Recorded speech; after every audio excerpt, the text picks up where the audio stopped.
Now on to our fourth of 5 albums, Honky Chateau by Elton John. So before Josh kicks us off with this one, Matt, run the numbers for us. So this is on Best Ever Albums, ranks in at number 341 in the 1970s, number 33 in 1972, number 1,711 of all time, and in Rolling Stone's list, it comes in at number 251. Okay. Joshua, thoughts? So, I like this album. This seems to me like Elton John at like his peak or his ascendance, right? This is when you think of Elton John numbers with the strong piano and the theatricality and some of the classic songs on here like Rocket Man and Honky Cat. This is the type of Elton John that you think of, and this album is indicative of that. I like he has a really strong songwriting, no surprise there. I thought the songs are really good. Well, it's not him. Yeah, it's Taupin. It's his right? partner. No, he writes the music. Bernie Taupin writes the lyrics. It right. is him. I'm just lyrically, I'm saying. Yeah, it's important to know that the Elton John artist is 2 people. Right. Yeah. Right. So yeah, continue. the collaboration between those two is strong on here. That's the bottom line, and that carried him through his whole career. If you don't know Elton John, I think this would be a good place to start listening to him.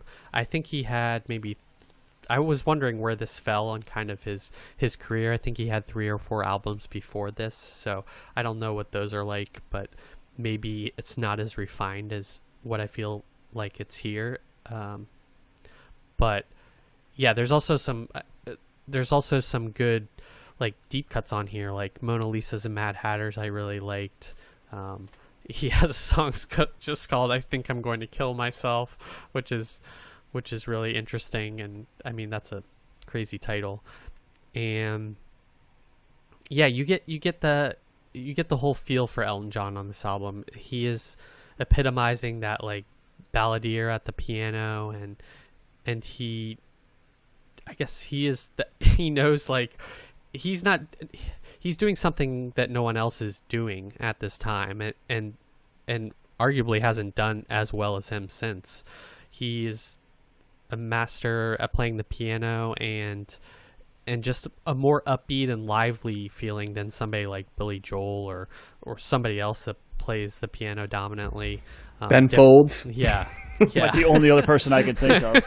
No, there's others besides them. We can keep going, but yeah, those 2 come to or mind. Even something different than what David Bowie is doing with his piano, which is very like backed by all the guitar and everything. It's just him and the piano for the most part. I mean, he does have other instrumentation on it, but that is front and center on this album.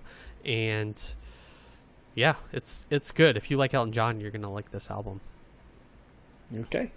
Initial thoughts from Josh. Matt, how about you? So first off, I think it's interesting to point out that this is number 5. This is Elton John's 5th highest ranked album on Best Ever Albums.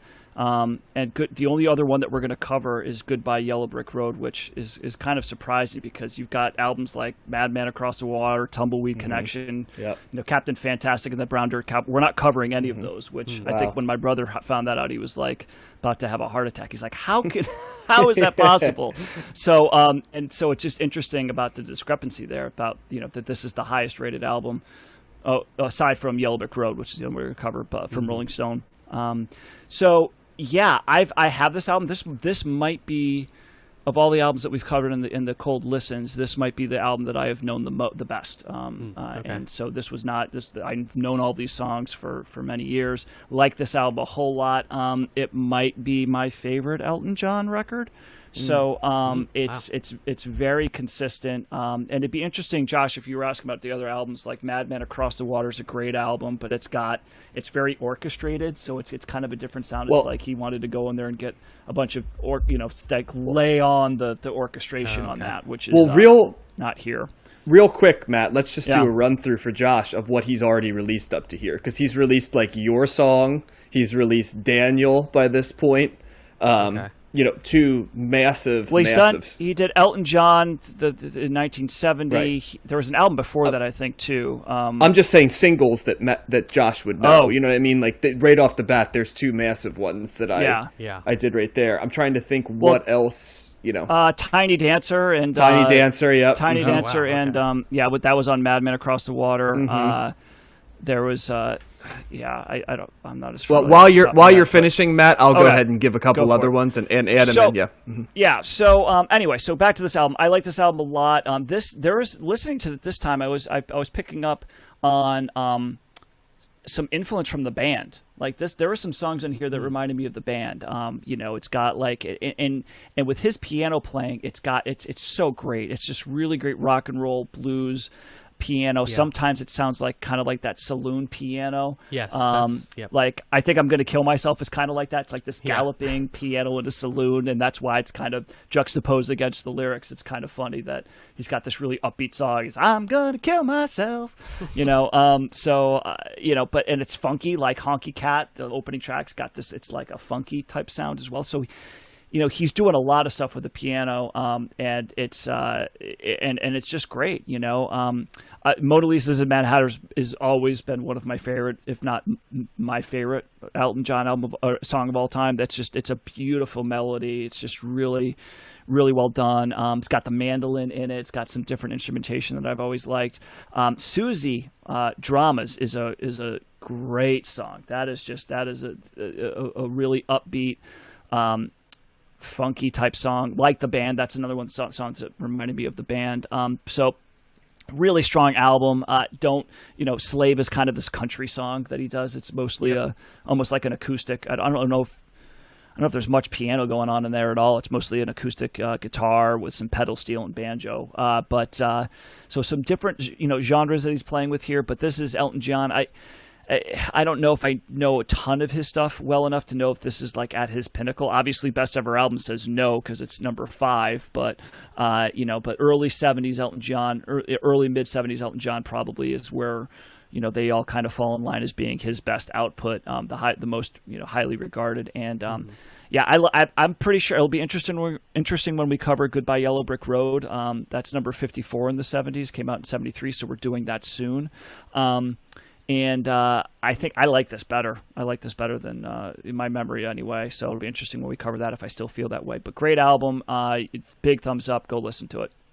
Yeah, speaking of, before John jumps in, speaking of that genre thing too, that song Salvation on this album is kind of slightly gospel-ish also. I feel like he was dabbling, going in that direction. It's got the background vocals kind of going on with that. Mm-hmm. Yep. Okay, well, first let me start by saying that, Matt, we nailed 3 of the 4 big hits from before this one. The only one we missed was Leave On, another song. That's also on Mad Men, yeah. Yep, that's also on Mad Men, yeah. So that's the 4 that were before this, and then I'd say Honky Cat and Rocket Man and Mona Lisa's and Mad Hatters add to that the collection of singles that pretty much everybody knows, right? Yeah. And that's the thing with Elton John. Like, every single one of his albums, even the ones that aren't well regarded, still has like 2 to 3 like just absolute songs. No problem. Yeah. Even when Elton's at his most coked out, you know what I mean? He's still able to like produce, songs that just play it out. And that's really, to me, I love Elton John, and I love this album. It's awesome. It's like perfect pop music. And I think Elton John somehow manages to be like transcendent in a name that everyone knows, and still somehow like underappreciated as like how big a deal he was. Because I was thinking of this, there is absolutely no doubt that Elton John is the biggest pop star of the 1970s. Think about it. Who else? Pop star. There isn't anybody who's as big a star. There's people that had runs like the Bee Gees, right? There's people that you could say made the charts, but they were in other genres, right? Stevie Wonder and Marvin Gaye, who we mentioned, they're not bigger, pop stars than Elton John is. Is Bowie a pop star? Sort of, but did David Bowie have more popular influence in the 70s than Elton John? Because, I mean, keep in mind, we haven't even started to scratch the surface of all of Elton John. And you can feel how you want about it, but, we haven't gotten, massive Elton John songs, and I know, people are going to have different opinions of like things like Island Girl and Crocodile Rock and Candle in the Wind. I'm Still Standing. Well, that's 80s Elton John.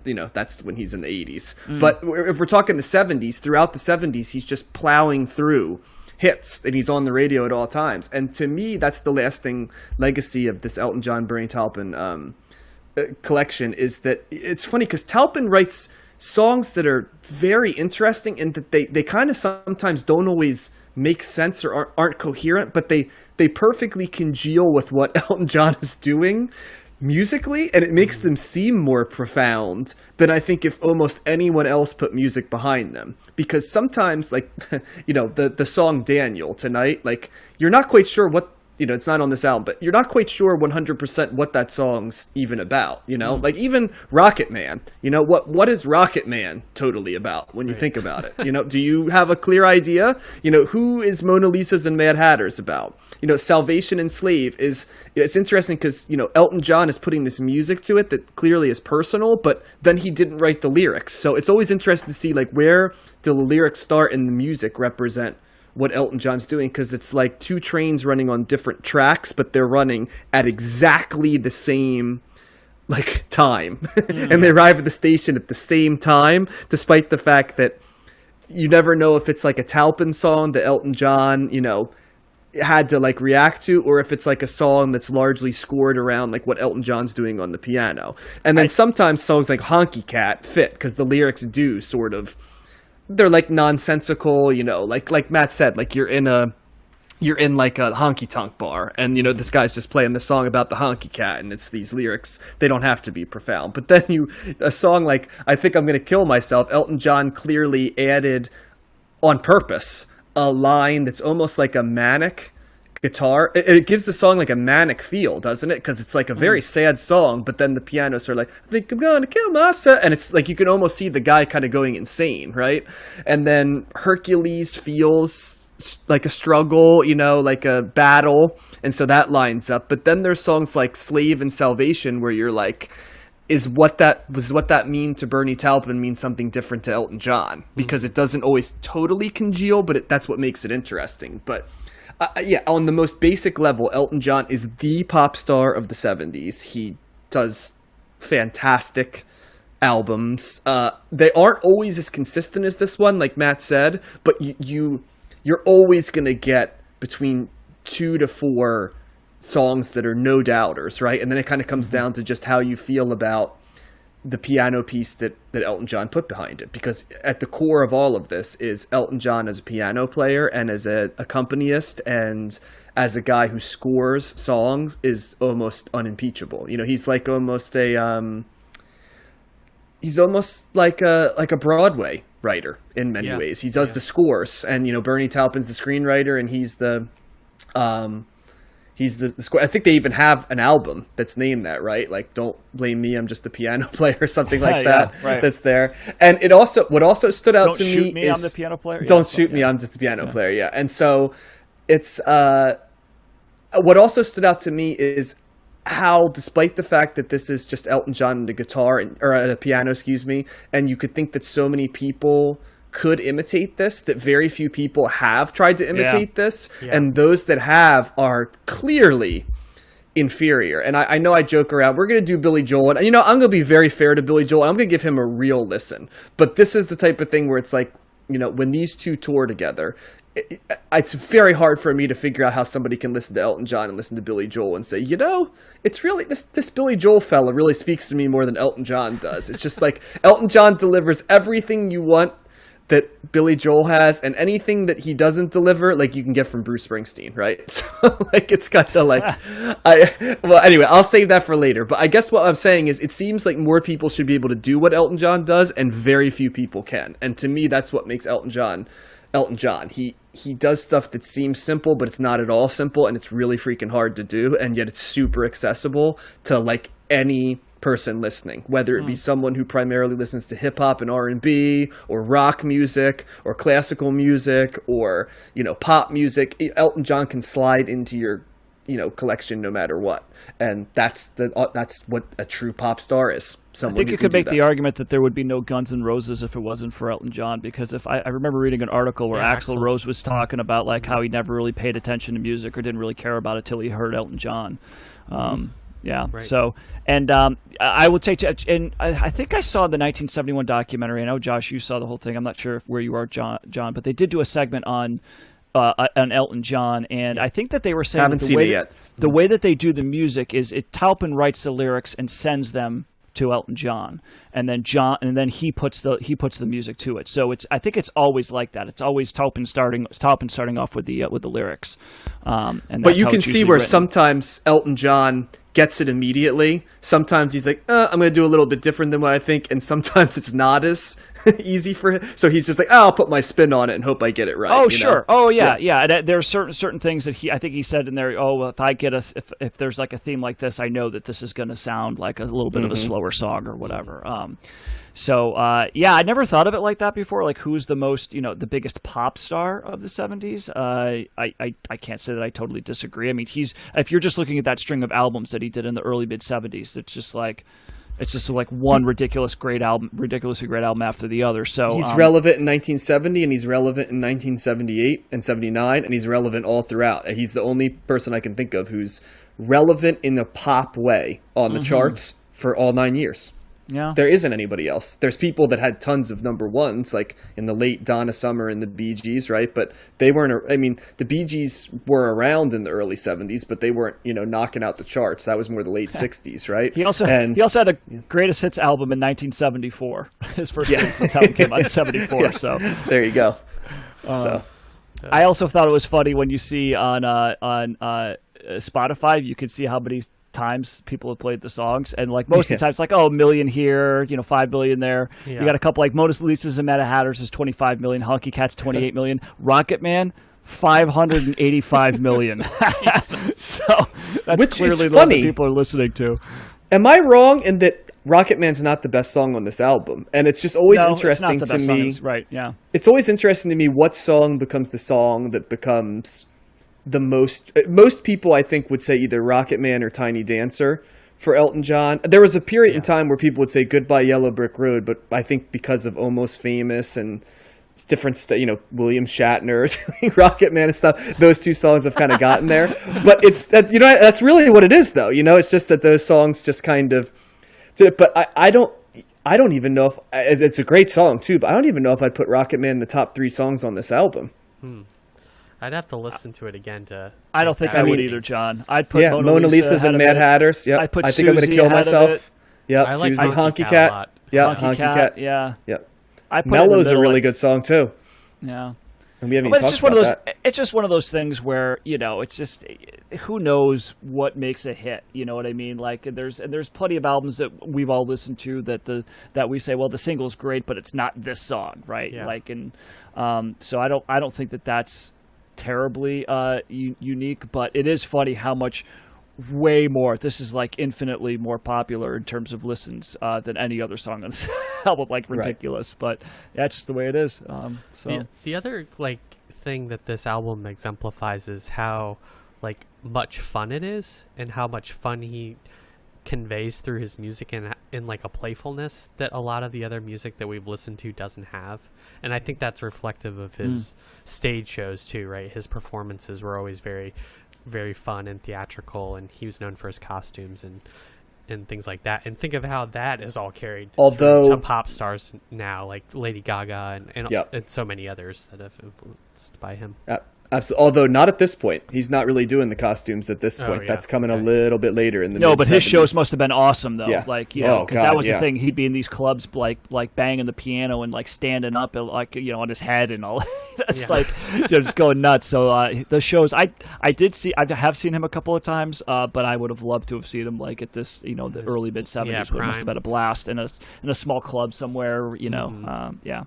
Well, real quick, and we're going to cover him again, but off the top of your head, guys, 1 or 2 favorite Elton John songs. Josh, what are your favorite 2? I like Saturday Night's All Right for Fighting, and probably Honky Cat. I think those are up there. Okay. Matt? Yeah, I'm a Tiny Dancer guy, and like I said, Mona Lisa's and Mad Hatters. Love that song. I am a Goodbye Yellow Brick Road guy, and I've always loved the song Empty Garden that he wrote about John Lennon dying, which is an awesome song. Oh, that's a good one, John. Yep. And I'll throw two other songs from different periods of time. I always loved the song I'm Still Standing as almost a perfect like 80s pop song, and also reflective of like him coming back from the dead, basically, which I loved. And he had a song called I Need Love that Robert Downey was the video for. It was basically him singing the song from a later Elton John album that's a really, really good late Elton John song, too. So I decided I'd throw in some other ones. There's tons of others. I've always Benny and loved. the Jets is really good, too. Yeah, I've always loved Your Song is an awesome song, too. So, I mean, there's so great. many. He's great, and we should be covering him more. I agree with my brother. Yeah, well, there's some ideas, right? Yeah. So that's what we can go down.